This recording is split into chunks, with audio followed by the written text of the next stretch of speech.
SLC3 was an instant classic, so good start to finish, I was barely paying attention to my fantasy team. But SLC4 is practically A1 2.0. It was 133 days from Ironman National to Anaheim 1, and it's been 123 days since the West Coast 250s have raced Supercross. They had an entire offseason since we last left them, a full reset in every way, except of course for championship implications. I'm sure the handicap committee had a hell of a time trying to sort that all out. Hello, my name is Donnie. Welcome to RotoX Fantasy, the only channel on YouTube 100% dedicated to helping you get the most out of your fantasy Supercross picks. I have 5 riders to be aware of for Wednesday's race, some tips on picking first to the finish, as well as touching on the weather and schedule. But first, let's break down the madness that was SLC3. The number of players this week was way down after a bit of an uptick for SLC2. Sunday's turnout plummeted. Again, 10%, setting in just over 4,000 championship players setting their lineup and 6,800 total players. I saw a few of you on Twitter that got confused on the time zones and missed the deadline. Be sure to check us on Twitter and Instagram as the day goes on for updates on qualifying and to see our fantasy cheat sheet, which usually drops 1 hour before the gates do. With Jeremy Martin dropping out of the series to sandbag, the 250s were again down to just 6 all-star selections to choose from, 3 of them pulling the full 26. The 450s went 5 for 8. Only 3 riders in the 250 class failed to make double points, and an uncharacteristically low 4 from the premier class. Bowers, Cunningham, and Chisholm were all just 1 spot out of double when the checkers flew after 20 minutes plus 1. A perfect score this weekend would tally 310 points, including 3 52s out of the 250 class. And if you nailed McElrath and Osborne, possibly one of the most common outcomes, you could take home a cool 340. The median score stayed about the same at 194, meaning if you scored 195 points or more, you did better than half of the paying class. SLC3 saw the absolute highest level of zeros this season, with 0 scores making up a whopping 113% of pick trend. That means the average team had at least 1 rider miss the main. This was led by Dustin Winter, Jordan Bailey, who unfortunately broke his thumb in the first lap of his heat race, Fast Freddy getting pushed around in the final turn, and Jake Hogan cutting the track and qualifying to post a ridiculously good time. Unfortunately, AMA did correct the sheet, but did not correct it until it was too late for the 600 people that picked him. Somehow, someway, y'all are still picking Blos and Short among others in the 450 despite them being 250 riders. Somehow 350 players missed the memo on Jeremy Martin being out despite it being reported just about everywhere for literally days. I'm excited to watch his appearance on the Pulp Show after finishing up the video tonight. After trying to play it safe in the mud, 8 in the main, but a score that leaves a little to be desired. 206 points for me, with Sexton, Nichols, Lacurcio, and Osby combining for just 83 points. I squeezed out a better showing with the 450 squad, but I can't help but regret dropping my 250 lineup from last video, which would have netted me 50 additional points. But let's get to the business of SLC4. Hard to believe we are already halfway through this abbreviated Salt Lake season. We have this West round and another West round on Sunday. Next Wednesday is East again, and then the following Sunday will be the showdown of the 2020 season, the only one. There are way too many good values in the West, so it's probably best to wait for some quality results, but here are 3 riders I want to point out, in addition to 450 rider stats.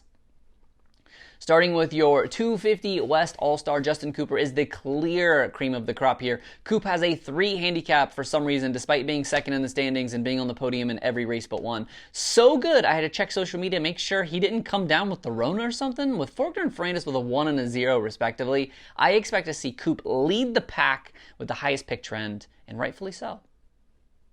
Next up in the 250 class is Pro Circuit's Cameron McAdoo. Little Mac has a whopping 5 handicap.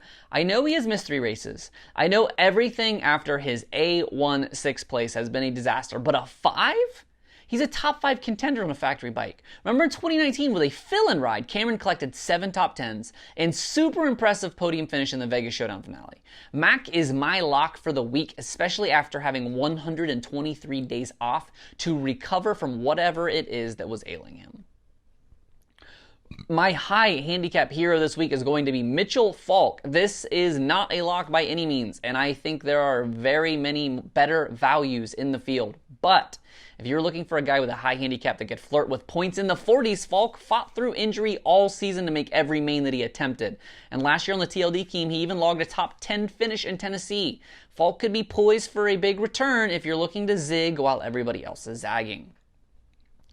Moving on to the 450s, it's more of the same. I'm putting Jason Anderson right back up here. Only 17% of you picked him last week, meaning he should be available for most of you this week. Tomac and Webb are zeros. Roczen and Barcia are free-falling. Anderson has 4 consecutive top 4 finishes. Your likely bets for 26 out of your All-Star this weekend. The 5th and final rider is actually one to avoid. Unfortunately, after his string of great finishes, Marty is now officially a top 10 talent. And that means no real value here. Could he have another Cinderella race and flirt with the podium? Sure. Will he? No, probably not. He's not a bad pick per se. But if you're looking to make up points with just 4 races to go, you probably want more upside than a guy with a +1 that has an average finish of 13th. If you follow RotoX on Twitter, you likely saw the stat I posted last week about Osborne having the 2nd most FFLs. Well, guess what? He did it again. Osborne now has 5 FFLs to Roczen's 6, but with Roczen imploding, I think it may be time to crown Osborne as the FFL guy for 2020. After 2 seasons, he's finally riding up to the potential we were promised after winning 3 250 titles in 2 years. I know it's a West round this week, but I just wanted to recap the East while we're here. Nothing new. Shane O'Mac took his 5th FFL of the season. He's the clear choice when the East returns for its final race before the showdown. And it's hard to know where the FFL may land after the West finally resumes. Austin Forkner is the only guy in the class with more than 1. So if you're the gambling type, he's obviously your guy. But is the elevation going to be the equalizer for the star bikes in the West just like it was in the East? We'll find out soon enough. My way too early starting 8 includes 3 guys from the aforementioned 5. Justin Cooper is my 250 All-Star and Cameron McAdoo as my lock. Jot that if you're watching Dirty Al. My 250 team will also land Christian Craig at an unbelievable 4 handicap. Hopefully I get A1 Craig and not Glendale Craig here. And shifting to just the other side of this photo, give me the kid. Jet Lawrence at a 0 might seem risky, but with 9.59s and 15 laps led, I will take all day at a 0, as long as his collarbone does not hold him back in practice and qualifying.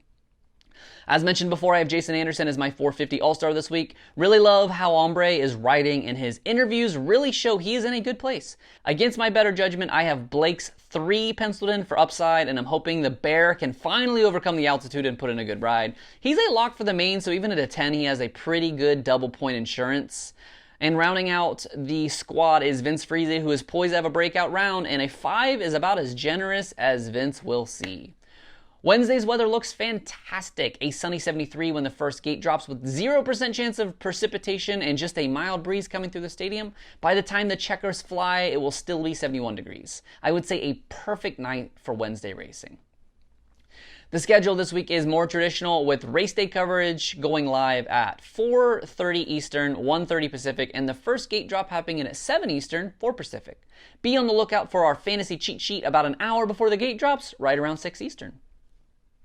Thanks for watching another RotoX video. If it is your first time, be sure to subscribe to the channel and hit the little bell icon if you want to get notified automatically every time a new video goes live. Be sure to follow RotoX Fantasy on Twitter, Instagram, or Facebook to get the latest on rider news, injury updates, the cheat sheets, as well as commentary and memes as the race day unfolds.